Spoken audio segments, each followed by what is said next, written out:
My name is Sean, 43 years old, divorced, living in a studio apartment that smells like instant ramen and regret. Most people would call my life unremarkable. They'd be wrong. For the past 6 years, I've worked as the night janitor at the Whitmore Museum of Natural History. During the day, families wander through, kids pressing sticky fingers against glass cases, while parents read plaques about ancient civilizations and extinct species. Normal stuff. But the Whitmore isn't normal. See, most museums just turn off the lights and lock the doors when closing time hits. We do something else entirely. Something the day shift pretends not to know about, and something management never discusses in writing.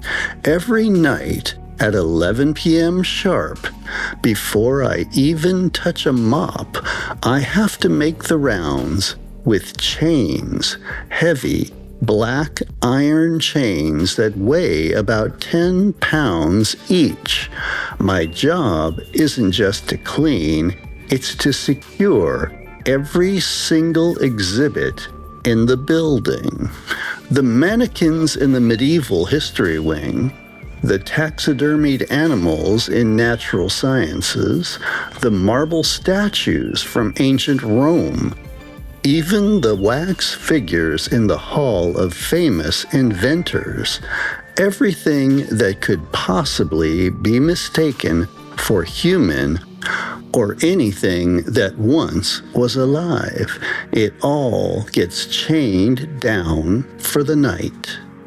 I know what you're thinking. Sounds crazy, right? That's what I thought when they hired me. The previous janitor, old Tom Henley, was training me on my first night. I watched him wrap chains around a display case containing Civil War mannequins like he was tying down cargo on a truck. "Why are we doing this?" I asked. Tom's hands shook as he secured the padlock. 67 years old, worked nights his whole life, but his hands had never been steady since he started at the Whitmore. "Because things move here after dark, son. Things that shouldn't." I laughed. I actually laughed at him. He looked at me with these tired, hollow eyes. "Give it a week, you won't be laughing then." Tom was right. By the third night, I heard the sounds. Footsteps where no feet should be walking. Whispers in languages I couldn't identify. The creaks of display cases under pressure from the inside. By the first week, I'd seen a taxidermied wolf's eyes track my movement across the room. By the first month, I'd learned not to question the routine. Every night, same pattern. Lock the front door at 11. Grab the chains from the storage room in the basement. Start with the east wing, work my way west. Egyptian sarcophagi get wrapped tight.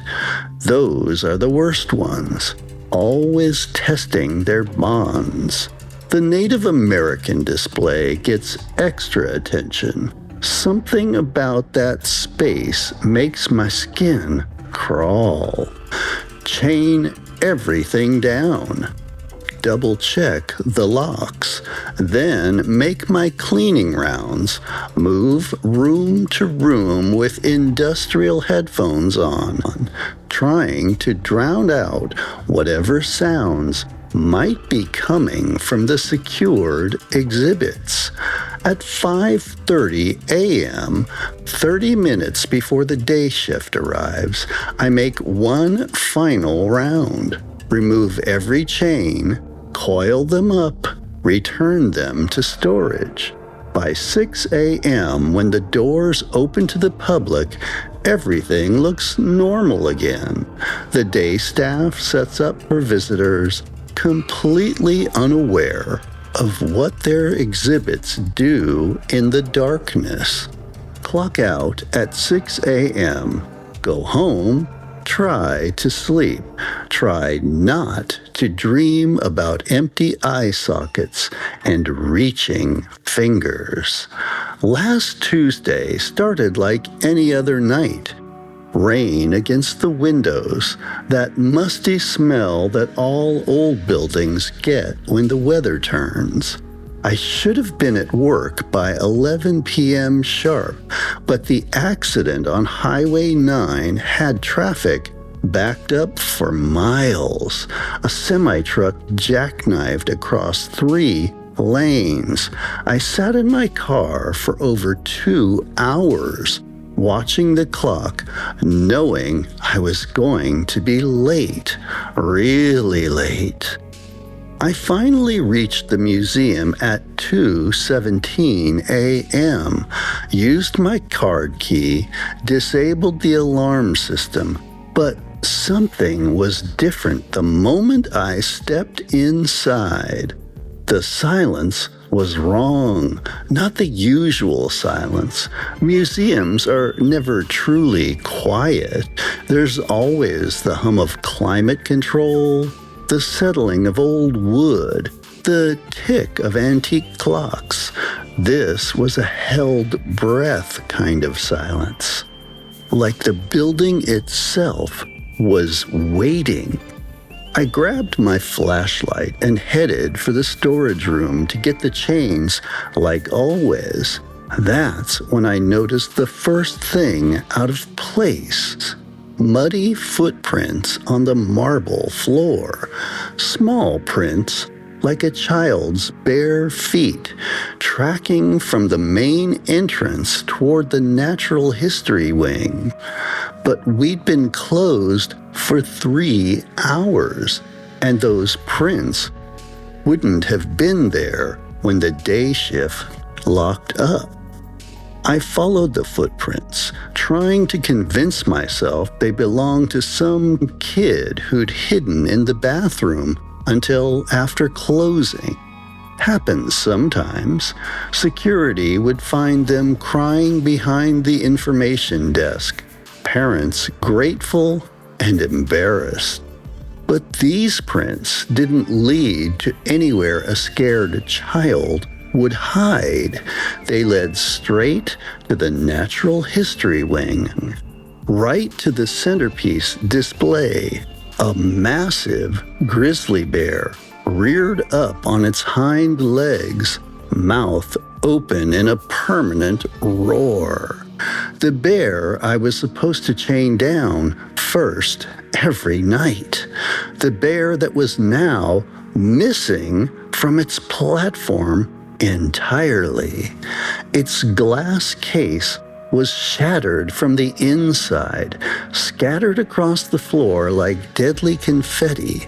The metal platform where it should have been standing was empty, except for deep gouges in the steel, claw marks. My hands were shaking so hard I dropped the flashlight. The beam spun across the floor, throwing crazy shadows on the walls before settling on something that made my blood freeze. Claw marks, deep gouges in the marble floor, leading away from the empty platform toward the museum's interior. And lying in the path of destruction were my chains from the night before, the ones I'd removed at 5:30 a.m. like always, returned to the storage like always, except they weren't in storage anymore. They were here, scattered across the floor like someone had dragged them out and twisted them into unrecognizable shapes. The metal wasn't cut. It was bent, mangled, like something incredibly strong had used them as toys. And the footprints, they didn't stop at the bear's platform. They continued deeper into the museum, branching off in different directions.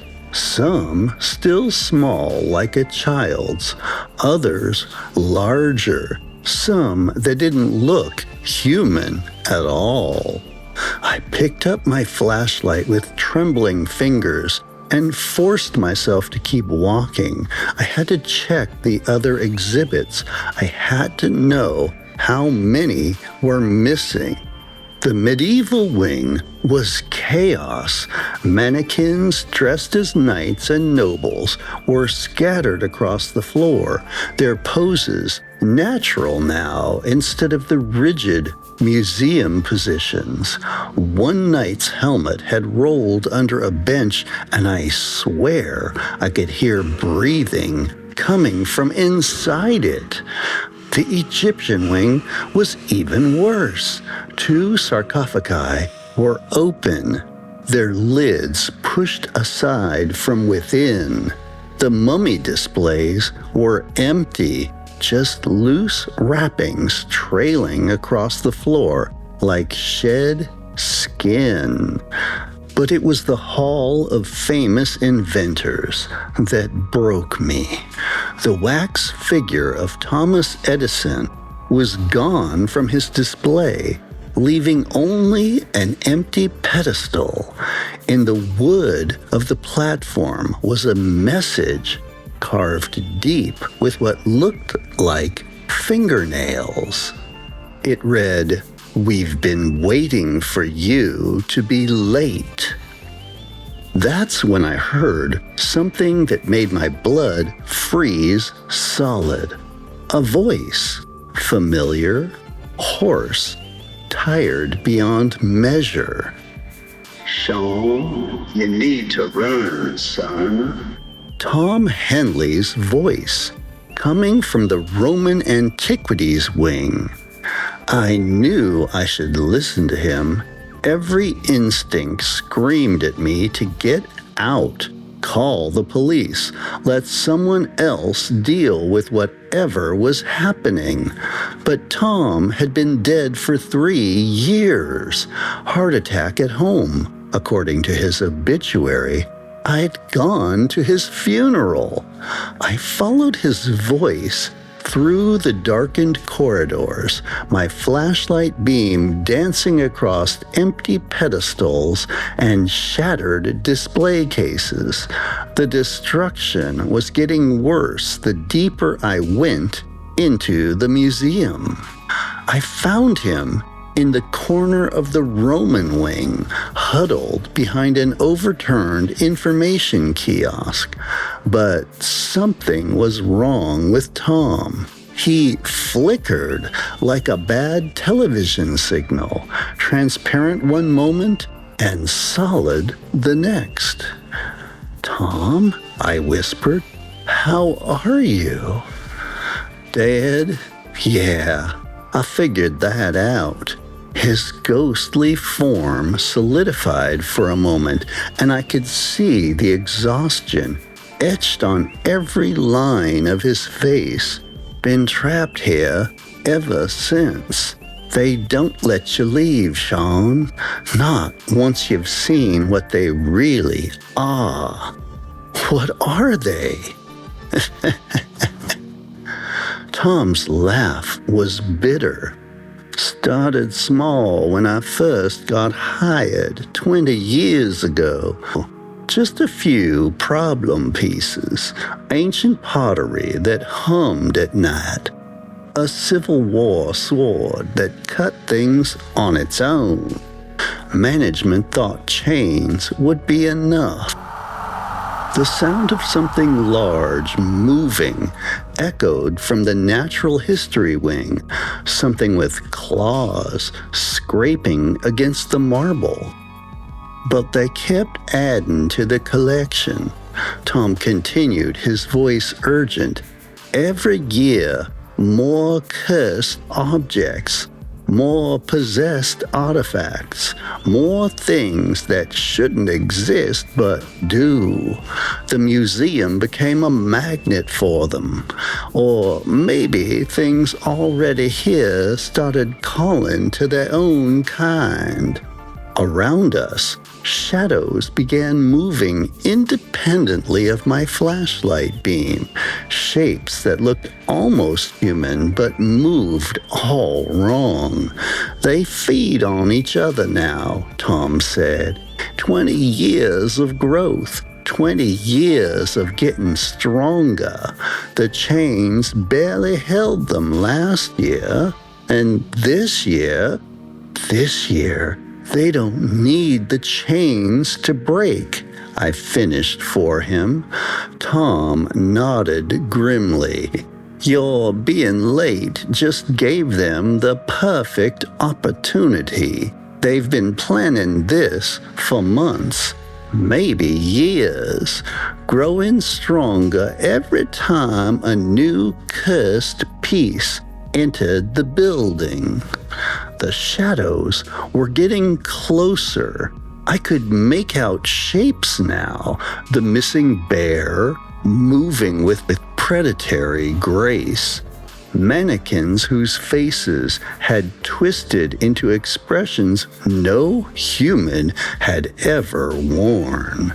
The Edison wax figure, his eyes now solid black. The new acquisitions this month pushed them over the edge, Tom said. That Aztec death mask in the pre-Columbian wing, the medieval torture devices in the basement storage, the Egyptian canopic jars they just bought at auction last week. Something roared in the distance, something that had never been alive but was very much awake now. Each cursed object makes the others stronger. They share power, Sean, feed off each other's malevolence, and now the circle of nightmares tightened around us. I counted at least a dozen entities, things that had once been harmless museum displays, but were now something far worse. Now they're strong enough to break free permanently. So what do we do? I asked, though I was afraid I already knew the answer. Tom's ghostly form flickered more rapidly now, like he was losing the energy to maintain even this tenuous existence. The chains won't hold them anymore. Too much power, too much shared malevolence. But there might be another way. What?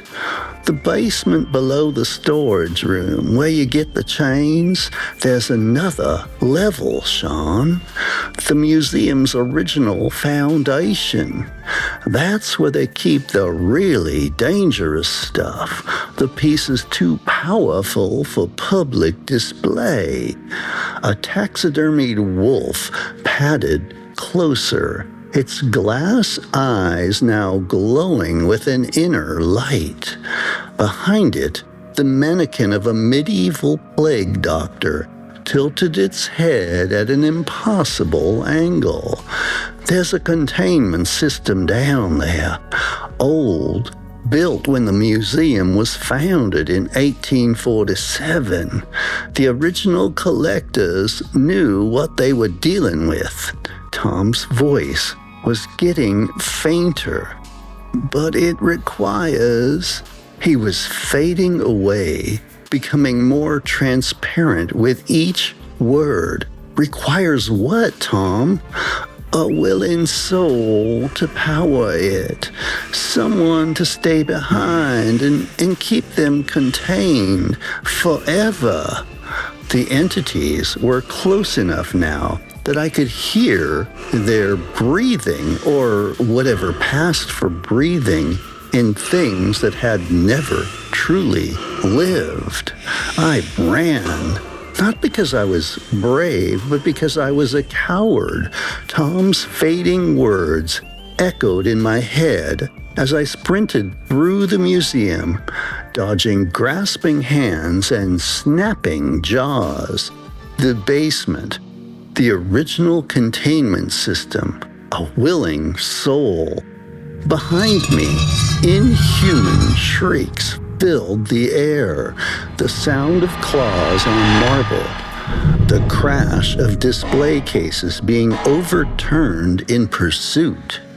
I made it to the storage room, fumbling for the key to the basement access door that I'd never noticed before, hidden behind a false wall. Just like Tom said, my hands shook as I forced the old lock open.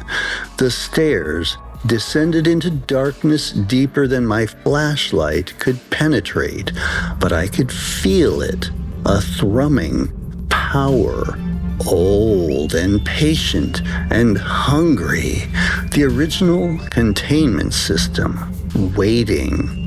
The entities reached the storage room as I slammed the basement door behind me. Their claws scraped against the metal, but they couldn't follow. Not yet. Something about this place still held them back. I found the control room at the bottom of the stairs. Ancient brass switches and gauges, technology from another century, and in the center, a chair, leather straps hanging from the armrests. Tom was waiting for me there, more solid than he'd been upstairs. "I can't," I whispered. "Neither could I," he said sadly. "That's why I'm still here. Still trapped, still watching visitors come and go while the things upstairs get stronger." The sounds from above were getting louder, closer. "But maybe you're different, Sean. Maybe you can do what I couldn't." I looked at the chair, at the switches, at Tom's ghostly, exhausted face, and I made my decision. The recording equipment found in the basement was damaged but partially recoverable. What follows is a transcript of the final, clear audio. Day 1 of whatever day this is, the containment system is active. The entities are back in their displays, dormant for now. Tom says it'll hold them as long as I'm here to power it. I can feel them testing the boundaries already, probing for weakness, but they can't break free. Not anymore. If anyone finds this, the new janitor starts Monday. Tell him the chains are just for show now. The real work happens down here. The Whitmore Museum of Natural History reopened 3 days later. Visitors commented how peaceful the exhibits seemed, how lifelike, yet perfectly still everything appeared. The new night janitor, David Winters, reported that the job was surprisingly easy, almost boring, really. Just basic cleaning and maintenance. He did notice the humming sound that seemed to come from somewhere deep beneath the building. But old buildings make all sorts of sounds. The chains in the storage room were never used again. They didn't need to be. Thanks for listening to another of my Dark Veil tales. Hopefully you'll comment and give me some encouragement or just let me know what you think. Until the next story, have a frightfully fun day.